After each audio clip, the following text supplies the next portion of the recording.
All right, good morning, everybody. It's 11:30, so we'll go ahead and get started with the pre-commission agenda. For the president's report, I just want to say thanks to everybody, all of our staff and McIlvain for their work hosting the open house last week, and to everybody for coming and checking out the new place. We hope to see lots more folks come and check out the new place as we continue to hold meetings here. So with that, I'll ask if there's any general housekeeping or discussion of the agenda from the commission. All right, seeing none, over to Director Head for the director's report. Thank you, Madam President, Commission. It's a pleasure to see you all. The team continues to do all they can to refine this place for you all. I think your desks are even, I think, an inch shorter today. No, okay, well, I tried. Nice try. I think they tried. Well, here we go. Well, let's talk about this week and all the excitement that's going on. We had this last week our wonderful chili cook-off.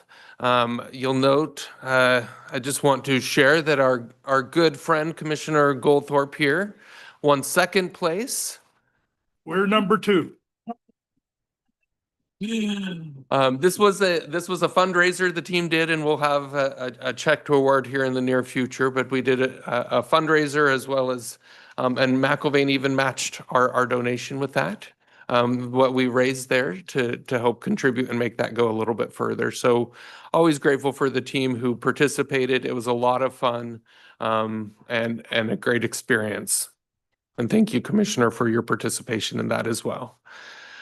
Following the open house last week, we had our neighborhoods in the know. We had over 30 representatives from the neighborhoods throughout the county, from a variety of different neighborhoods, neighborhood associations, homeowners associations, etc. Presented on winter maintenance and the CIP. Had lots of great questions. It was a really good event, and thank you to our communications team for organizing it and all those who participated in those presentations. I know Commissioner Nilsson stayed for that, and thank you for your participation there as well. The team continues, as we do with all of our projects, to do what we can to support the businesses in and around our major construction projects. Here at the top was a grand opening for the St. Vincent de Paul store. They did a remodel in connection with the construction that was occurring there, and so our team participated at that. We also have our ongoing weekly business meetings with the businesses to make sure that our monthly business meetings to make sure that they're aware of what's going on with the construction and have the opportunity to answer any questions. Apparently, we decided to divide everybody by windows in this one. So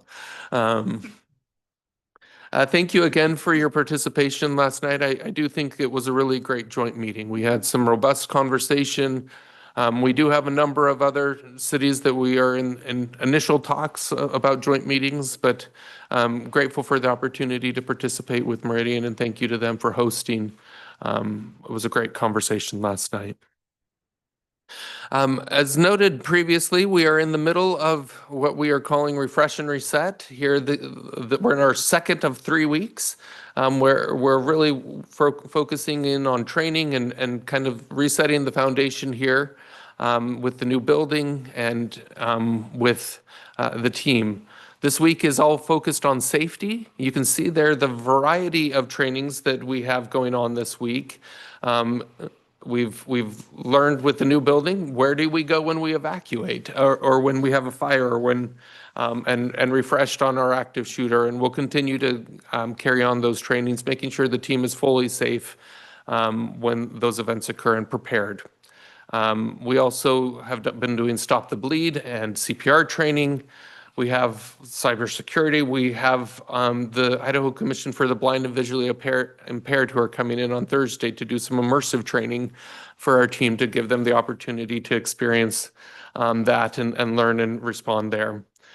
So just a wide array of this. Our communications team has been the driver behind organizing this, and thank you to them for that. But these are just an example of the great work that's being done with all of our teams to come together and make sure this training. We're also seeing great opportunities for the team to connect, and that's been really positive. Wanted to just update you. Our sweeping team is really taking advantage of the good weather that we've had. We have specific requirements as part of our National Pollutant Discharge Elimination System permits, our phase 1 and phase 2 permits that require us to sweep at a certain frequency. And a lot of the area, you have to do it at least once quarterly. Well, the team, because of the good weather, has been able to finish the entire phase 1 area and move on to phase 2, which is not normal at this time of year. And so the team is taking great advantage of that. The other thing, what we've seen is with a lot of the shifts we've made, the team is really focusing on that compliance piece, and we are able to say that we are meeting all of our requirements. And so the support of the commission to ensure that we have the sweepers, the equipment, and the people that we need for that, but also is helping us meet those requirements, really emphasizing those areas first and then moving outwards to areas where we may not normally get to touch. Our human resource team is working hard on the deployment of our HRIS system, so Human Resource Information System. And the first module of that is out there. This is for our recruitment. UKG is the name of the software. Our recruitment tool is now live. So what this allows is that our team is someone's able to go in and apply, and our team's able to see it immediately. We don't have to go through paper copies, through HR, through finding. The hiring managers are able to see that immediately. It's really good, and it immediately starts building that personnel file. So it's a really great opportunity. We're already seeing efficiencies in this, and the team has been really pleased as we've been able to roll this out. We shared with you last week this closure that's ongoing right now for the next week. Just wanted to make sure that you're aware of changes. This is at the Ustick and Star intersection. So through the 18th, we'll see this closure of the intersection, and then there's going to be a shift for the following 2 weeks for the section between Canada and Star. That section will be closed, and this will be the detour shown there. And then the following week, it has to shift over. We do have that wonderful detour route that was identified by the team and put in place so that there's still access to the school. You see that little jog there. The other jog is the connect where the State Highway 16 interchange is going to be, and so they're for McDermott Road. But you can see, we just want to make sure that there's good information out there about these. We're making good progress, and these help us to make that good progress, especially at this time where we have irrigation and other things that we have to get done before the water comes back in. Just wanted to give you a heads up of upcoming agenda topics. Over the next few months, we got a lot to discuss, but make sure that, and this will be a reoccurring thing so that you know what's coming. Today, we have a conversation on our policy updates and kicking off just kind of some standard policy updates. We have a conversation next week on fiber strategies. These are some alternative strategies over and above what our policy allows that we've been getting a number of different requests and want to share those with you to determine, how we proceed there. Our 5-year plan is kicking off. We've officially kicked it off with our partner agencies, and for the public, that will kick off here in the next few weeks, as well as we have our one-on-ones, our commission one-on-ones coming up at the end of this month. And then you see Boise Hunter Homes has some questions for you all and has requested to come visit about extraordinary impact fees. That will be in February.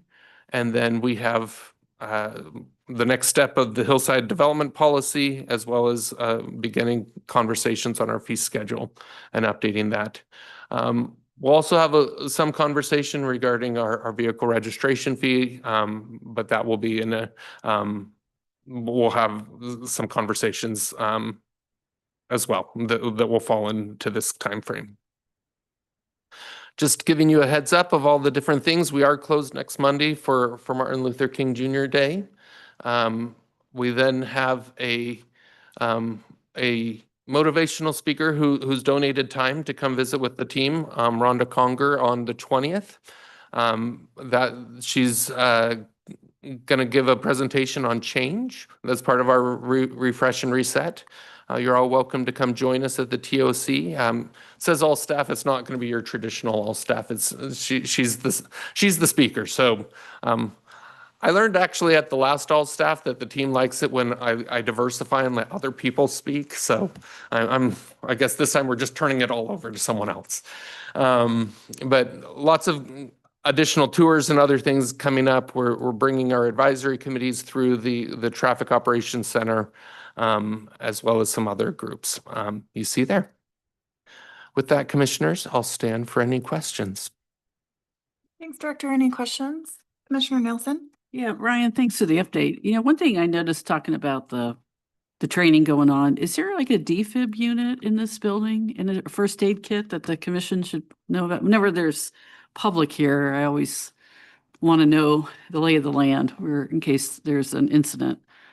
Absolutely. Madam President, just seeing if our safety managers here. Yeah. Yes, that was part of the training. Okay. There are a variety of different locations throughout the building that we have those.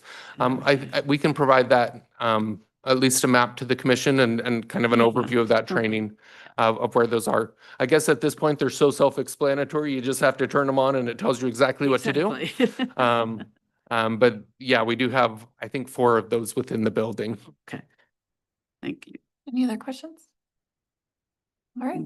Thank you. Thank Thank you you. for the great report. With that, we will be peace until noon.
All right, good afternoon, everybody. It's now 12 o'clock. I'll go ahead and call the commission meeting to order and thank everyone for joining us. And please join us in the Pledge of Allegiance. I pledge allegiance to the flag of the United States of America and to the republic for which it stands, one nation, under God, indivisible, with liberty and Okay, the first item is to adopt the agenda. Is there a motion? So moved. second. Okay, there's a motion, a second. Any discussion? All those in favor? Aye. Any opposed? Motion carries. Next up is the consent agenda. Items on the consent agenda are considered to be routine and will be enacted by one motion. There will be no separate discussion on these items unless a commissioner or citizen so requests, in which case the item will be removed from the consent agenda and placed on the regular agenda. All consent agenda items are commission action items unless noted. I do not believe we have any requests to move any consent agenda items. Is there a motion on the consent agenda? Madam President, Commissioner McKinney.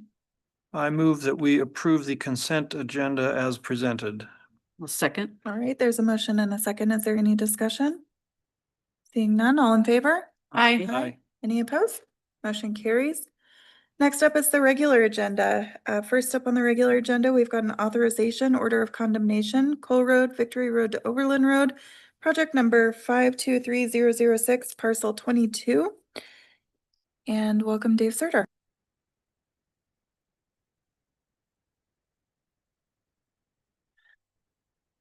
Thank you, Madam President, Commissioners. I appreciate that. For the record, let's see. Dave Serdar, right-of-way supervisor for Ada County Highway District. Sorry, my books keep sliding. Just 1 second here.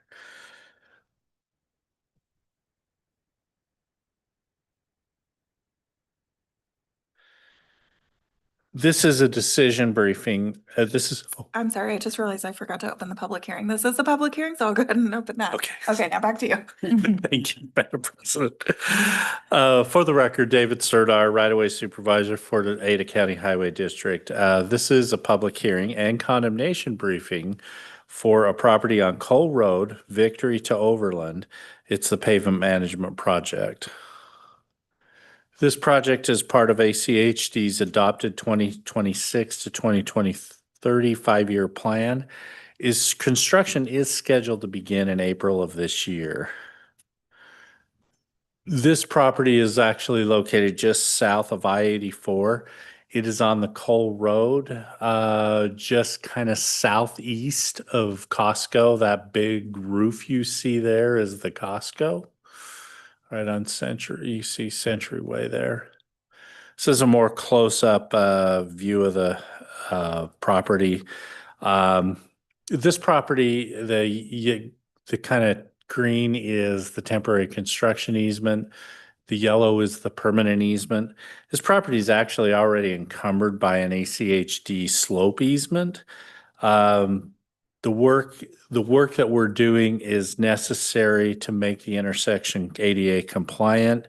ACHD is changing the scope of that easement so that we can put a retaining wall in there. And the temporary construction easement is so that we can actually construct the wall. The property size before the acquisition and after the acquisition is the same square footage as stated above. We're only changing the scope of the easement here.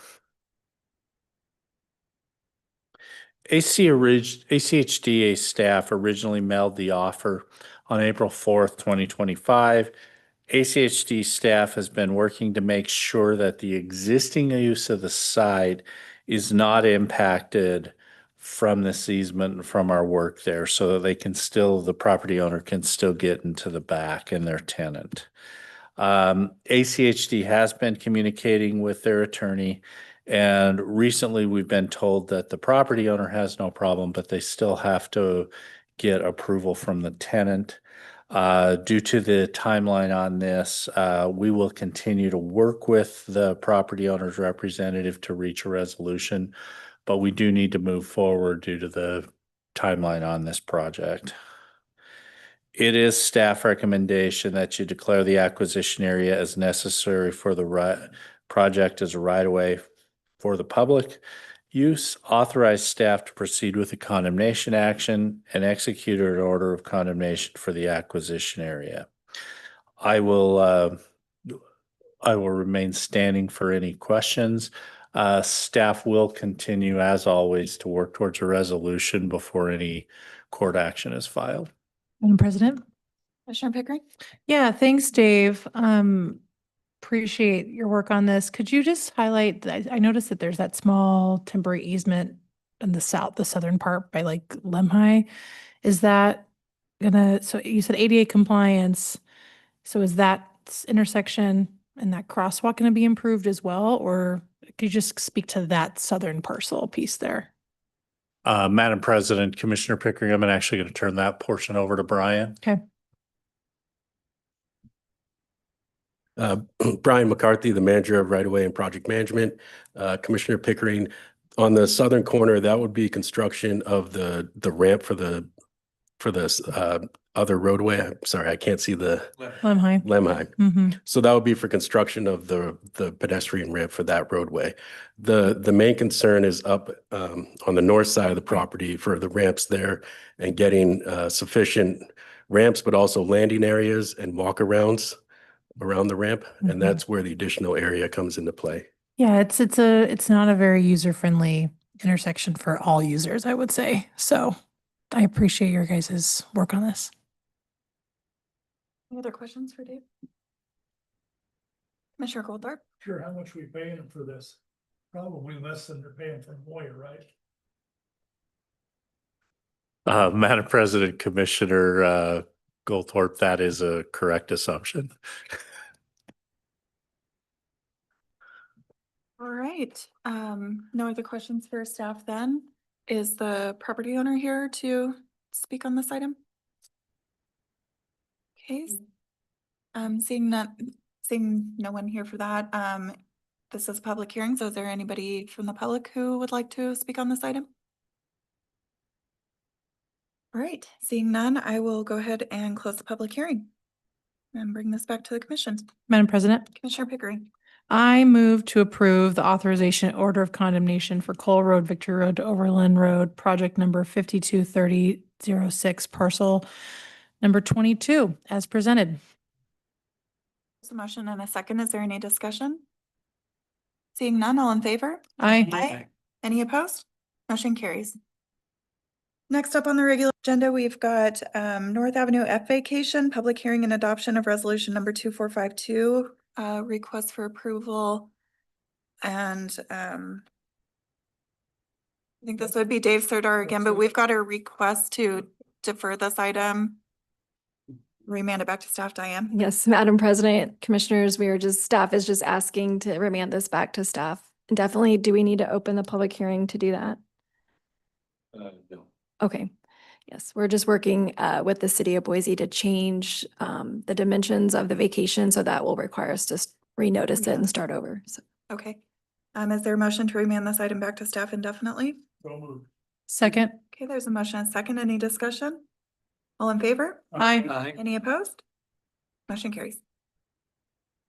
All right, that moves us to discussion items, public communications. Anybody here in person or online who wish to address the commission? Okay, seeing none, meeting is adjourned. We'll move into our post-commission agenda. We've got 2 work sessions. First up is Valley Regional Transit Canyon County Vanpool Program presentation by Stephen Hunt. Welcome, Stephen.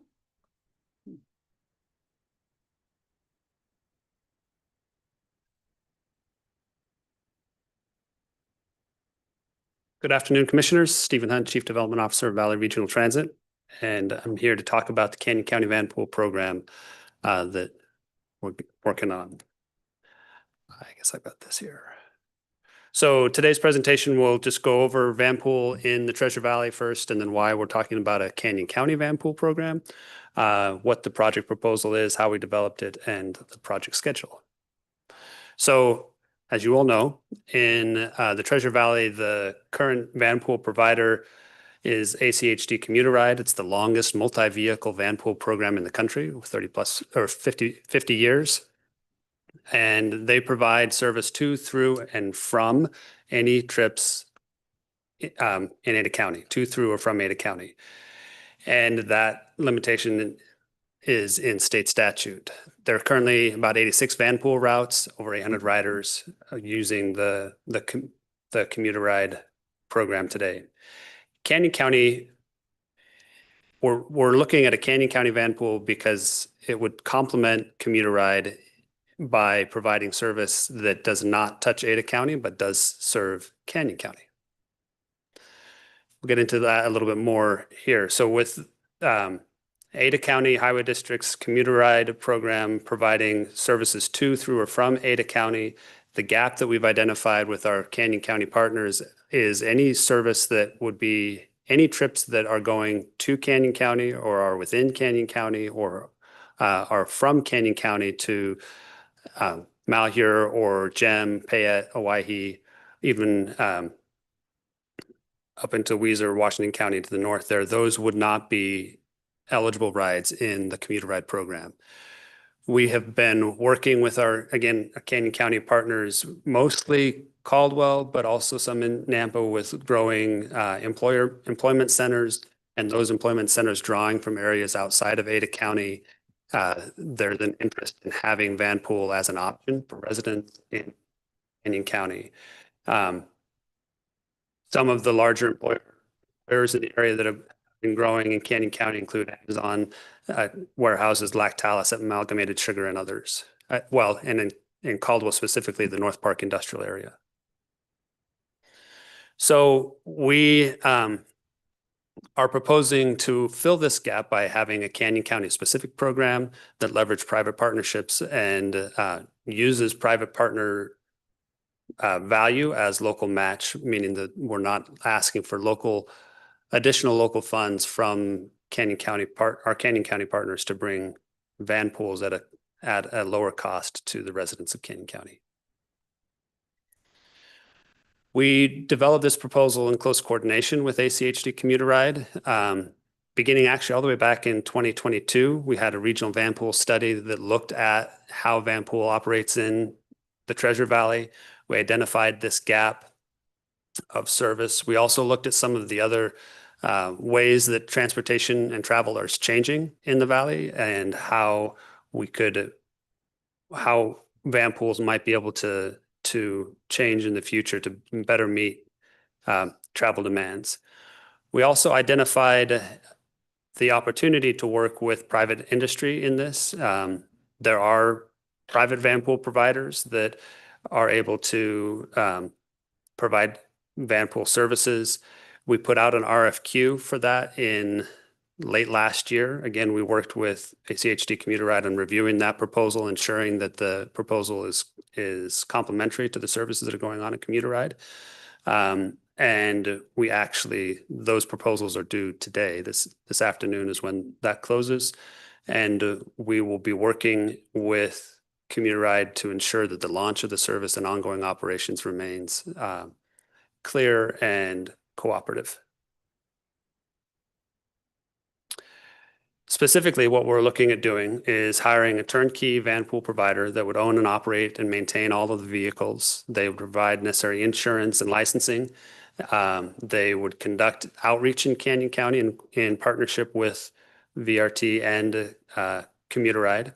And we would coordinate all of those marketing materials and opportunities to form Vanpools. We've talked to Commuter Ride about how that could work in terms of we all would be reaching out to the same employers and whether that Vanpool would be touching Ada County versus Canyon County and making sure that those employees get assigned to the proper program. They'd be providing all NTD reporting and providing any ADA accessible vehicles that would be necessary. The cost to cover the program would be raised through fair revenue and federal subsidies. This is one of the reasons that there aren't lower cost Vanpool opportunities now is that a purely private program would have higher Vanpool rates than what are provided through the commuter ride program in Ada County. And again, that's the gap that we're trying to provide, is provide a similar level of service to Canyon County residents for Vanpool services. This program would similarly have a guaranteed ride home program similar to commuter ride, and again builds on the Vanpool culture that has been in the valley for over 50 years. So just reviewing the project schedule, as mentioned, we had the Vanpool study back in 2022, and we issued the RFP for Vanpool services last month in December. We took this to the VRT board at their last January board meeting, asking them to delegate authority to the executive board for any decisions on Vanpool proposals, which are coming in now. We will present that to the executive board in February. In February, we'll begin the contract finalization, start up through the spring. We hope to have Vanpool in place in Canyon County for May in Motion and other efforts that are out there to encourage multimodal transportation. And with that, let's stand for any questions. Commissioner Goldthorpe? Yes, thanks. Because there's probably at least as many people who work at Amazon that live in Ada County as Canyon or other places, is there any possibility that we could have some outreach so that the commuter ride can actually go across the boundary by 1 mile and get that served? Madam President, Commissioner Goldthorpe, we anticipate, yes, coordinating all of our outreach with whoever would be the winner of the Canyon County Vanpool program with ACHD commuter ride to facilitate any appropriate trips from Ada County that would be eligible for a commuter ride to provide. I'm not sure if that was your question. Well, I just don't know if the eligibility would not be if they had to drive all the way to Robinson Road instead of McDermott. Commuter rides, they can provide any trips. Yeah, Director. Madam President, Commissioner Goldthorpe, our limitation is that the van must touch in Ada County. So if they're residents of Ada County or even Elmore County that go through Ada County, we could provide that service to Amazon. Where they're providing it is those who only live in, say they live in Canyon County and and are going to Amazon, so they wouldn't touch an ACHD road, which is where our limitation is. Okay, thanks. Any other questions? Commissioner Pickering? No questions, just more additional context. I think Stephen and the team at VRT presented this last week to the VRT Board of Directors, and just want to repeat my comments and I was really happy to see that VRT and our commuter ride team are working so closely together.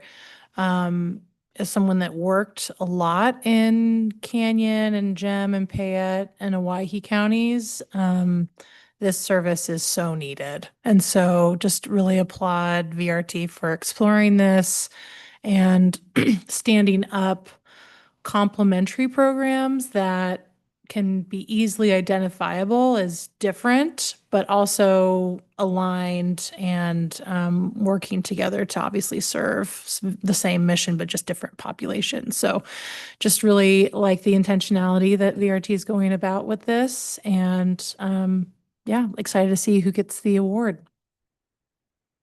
Madam President. Commissioner McKinney? Stephen, just one quick question. What kind of a scope of a Vanpool system are we thinking about? What do you anticipate? I mean, we know the size of ACHD's commuter ride system. How big do you anticipate this Canyon County system will be? Madam President, Commissioner McKinney, when we had done our initial planning for this, we anticipate that there could be a relatively long ramp up, but as many as 20 to 40 Vanpools is what we're assuming could be in place in Canyon County. Okay.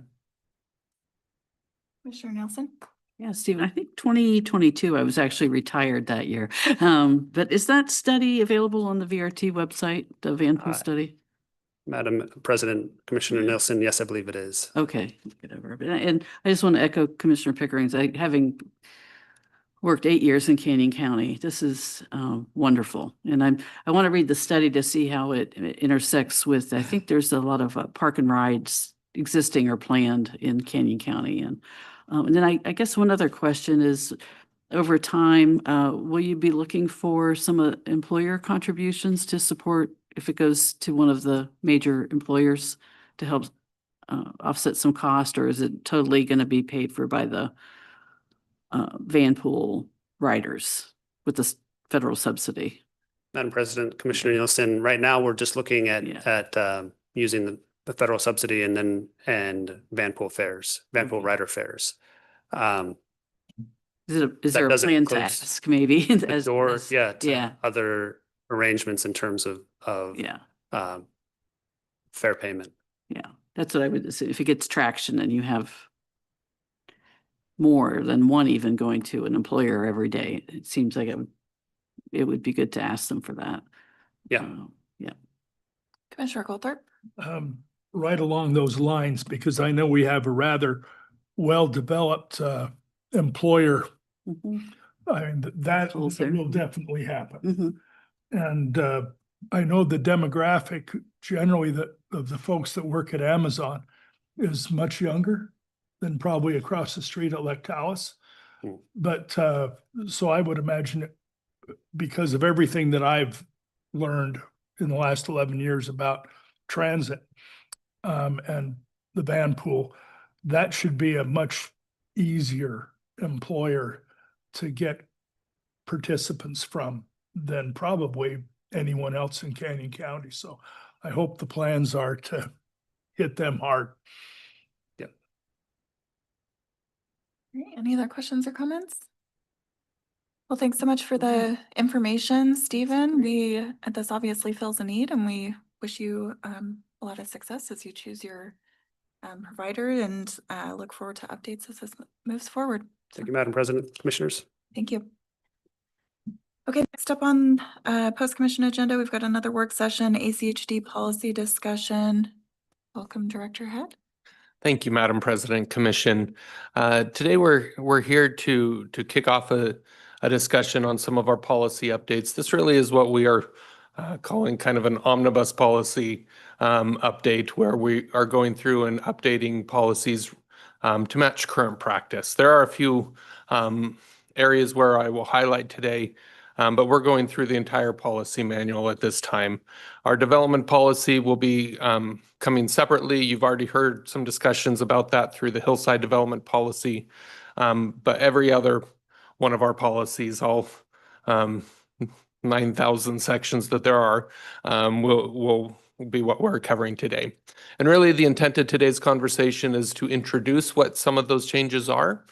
We will have the actual red line text available to you. We're sending you a link on that. It's already sent to you, so you have access to that to review after the meeting. We'll come back next month and talk about and take any comments or feedback you have on that or any additional changes from that perspective. It is our intent. It would be our goal to do this on an annual basis, where we are keeping things up to date. We probably haven't done something like this since prior to COVID. So there are a few things.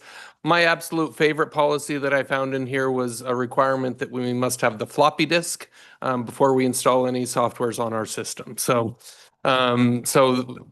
we've went through it in great detail trying to clean up some of those things. Those are worth money now, you know. There you go. So this is one of our initiatives as we shared with you last week. But really our goal here is to align that with current practice, simplify things, cut red tape, make sure that we have a modern and streamlined policy, and also to talk about improving compliance. And that's an area that we're going to highlight here as one of the changes. So my intent today is to go over kind of in each section, what are we looking at? What are some of those key things? In general, you'll see it's always updating to reflect current practice. Section 1000 it gives an overview of the organization. The main changes that are in this is since we have reorganized the organization, it didn't match what our current structure is here. And so that's where a lot of the changes came in that section. The section 2000 includes another number of general administration type items. Continued to simplify language, make sure code references are accurate. One of the things that the commission has updated and adopted PROAG as our standard from an ADA perspective. When we were going through that review, we asked MIG, which was our consultant, to review our entire policy. And we've had these changes kind of waiting and ready to implement. And so all of the policy does incorporate those changes that they also recommended. One of the things that in section 2000 is it has signing authorities for staff, what we can sign that doesn't necessarily need to come to the commission. And I wanted to just share with you what we are proposing here. Ultimately, with inflation, the cost of projects has gone up substantially. And to make sure that we are able to continue to do things expeditiously and are able to sign, what we're recommending is some increase to those signing authorities with emphasis on the new contracts. So the higher threshold there for the director and each of the categories is for those new contracts. When it comes to those change orders, supplementals, other things, you see we're only changing those a smaller amount. Really because that's where a lot of the concern tends to come. You've already approved the budget for these projects. That's what we're going to be looking at when we sign these. It has to be approved by the commission from a budgetary perspective. And so really it's just giving that authority to give the go-ahead to move forward in each of those contracts. One of the areas that we are seeking to improve, you see under the director, a greater under the cumulative section, greater of 40% or $100,000. For some of our small dollar contracts, and you've probably seen this on our consent agenda, we have sometimes items that could be less than $1,000, but because it trips the percentage threshold, we bring it to the commission. For smaller dollar contracts, and there's some language that clarifies exactly what we're talking about, we're just asking for the authority to do up to $100,000 in cumulative changes, regardless of the small size of those contracts. Just if you're willing to give us authority to sign a $750,000 contract, I think changes in that realm make a lot of sense. Section 2500 is our personnel policy. A lot of the changes here, again, are reflecting current practice. We've done a lot to modernize our program and how we retain and our requirements for our staff over the last number of years. And so a lot of those changes are bringing that up to speed. One of the larger changes, I'll call it larger here, is just updating our paid parental leave policy. You know, we've been for a number of years offering up to 12 weeks of paid parental leave. And we believe that that's absolutely accurate and we should do that. However, what we would like to do is just tie that to FMLA eligibility so that runs concurrent with the eligibility for paid parental leave.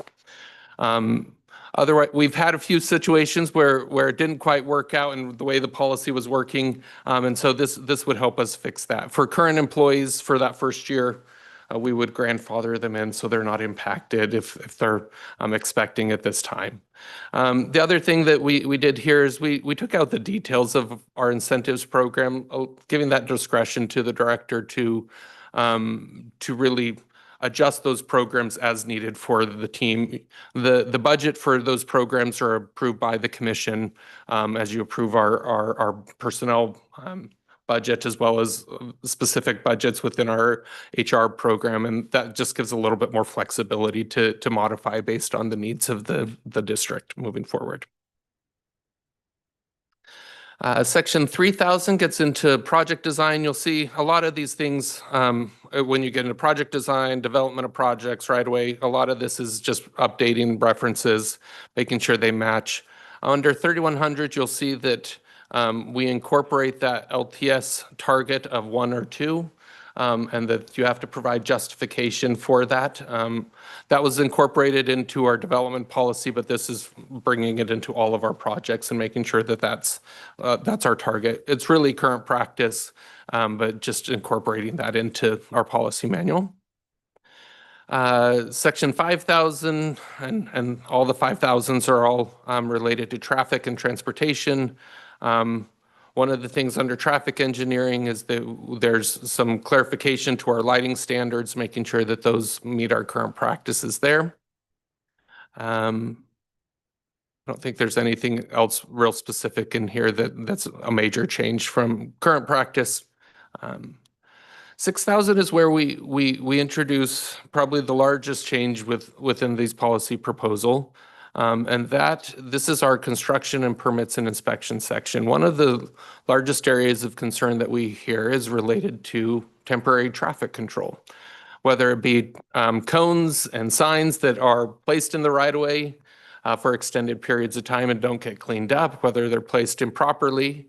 And so what the team has worked hard on finding the right tool that we can hold the companies accountable for ensuring that they are managing that the right-of-way is not a storage location for those things, but rather that they are properly placed and managed and maintained. Historically, the practice is that we issue a permit, it goes to the general contractor, and then the traffic control is a subcontract of those companies. What we are proposing is that the traffic control companies would have an annual permit with us, and then they would, with each project that they do, they would need to submit, which requires them to have bonding and all of the other requirements that come with a permit.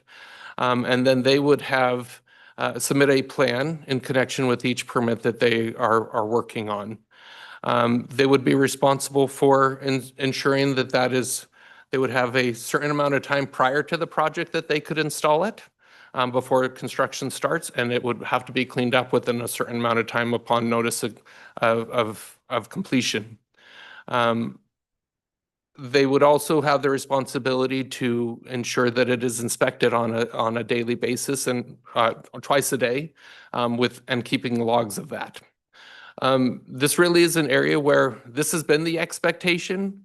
It's not, however, followed well, and our only tool for holding them accountable has been to issue failures to the general contractor. That doesn't always result in changes. And so this is taking this direct and making it so that they are working with us directly, and we have a relationship with them. That also includes on our projects, that those companies would have that contract.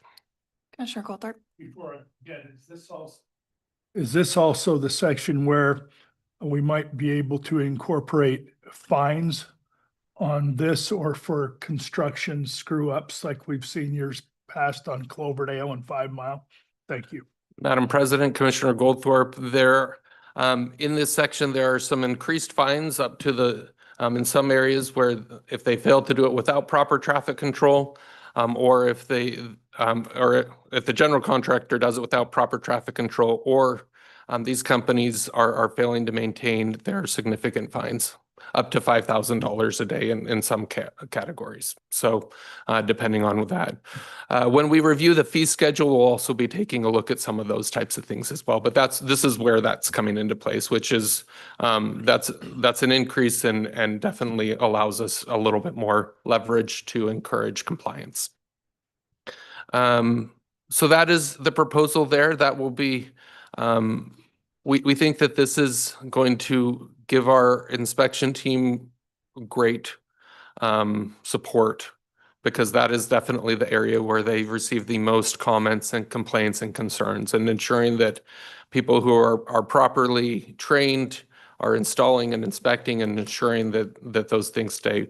We know traffic control gets moved consistently. The public move it, but having it inspected regularly throughout the day as well as our team being able to check as well makes it a really positive improvement we see here. Noted that 7100 and 7200, which are development policies, those are going to be handled separately.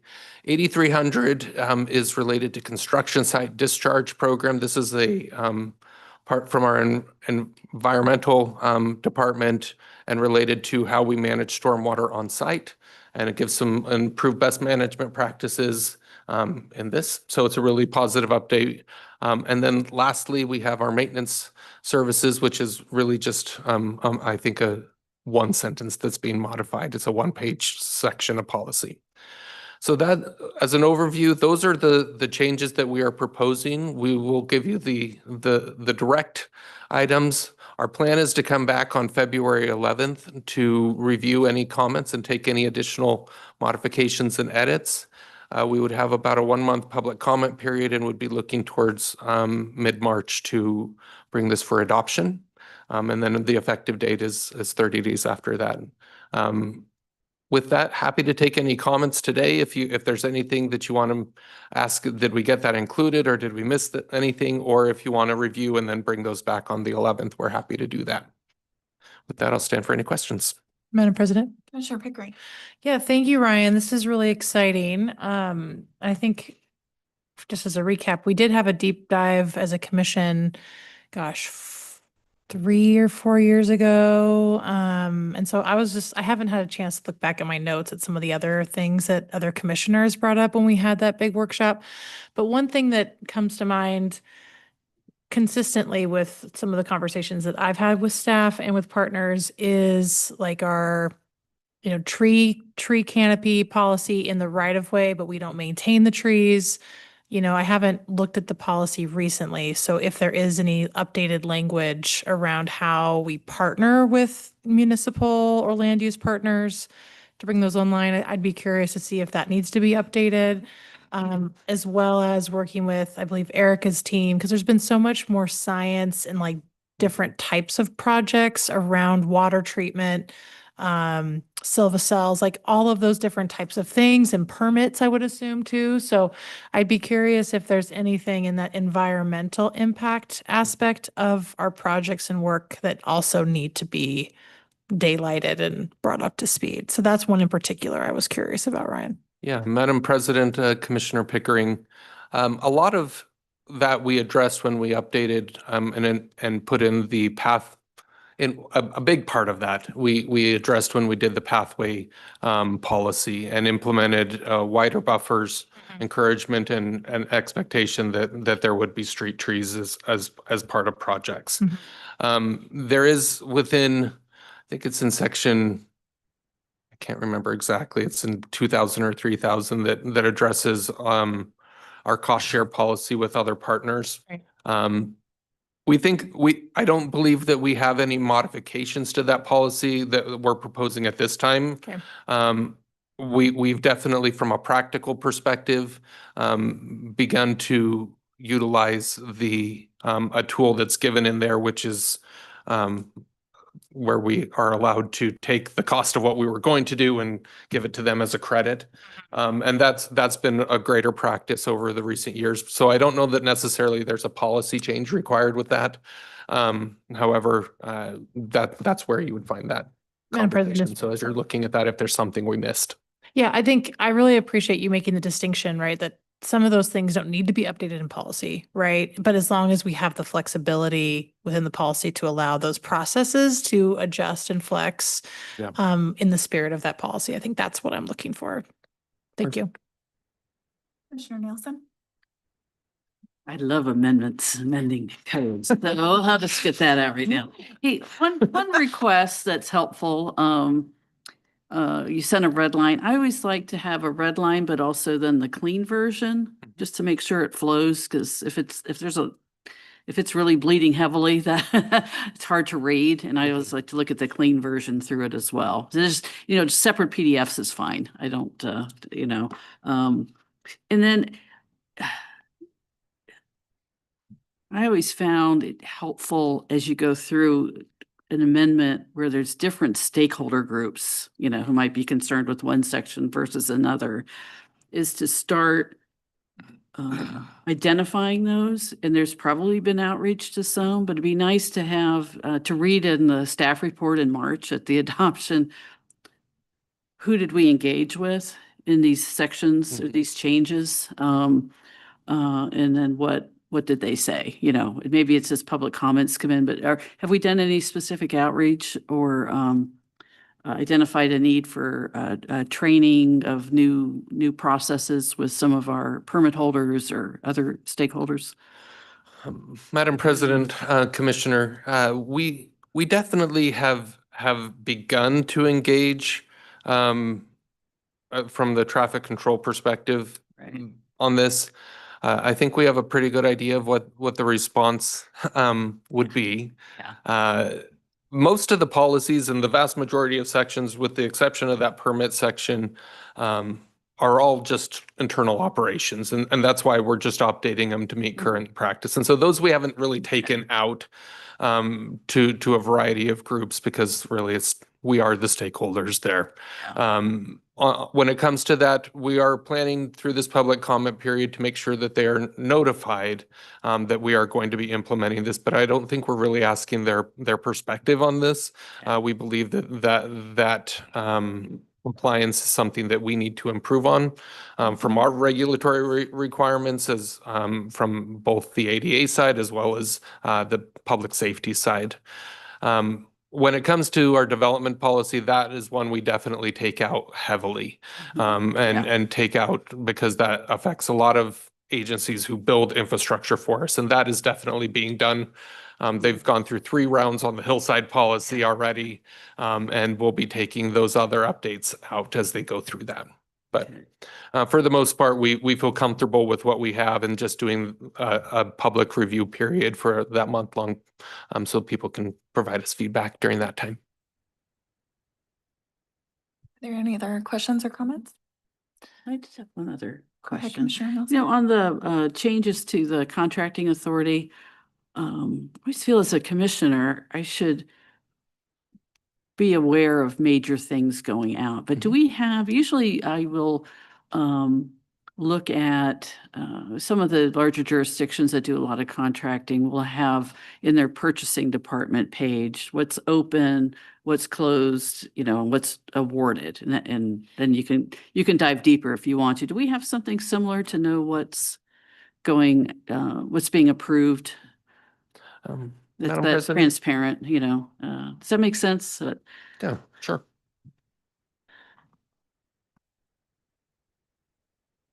Good afternoon, commissioners.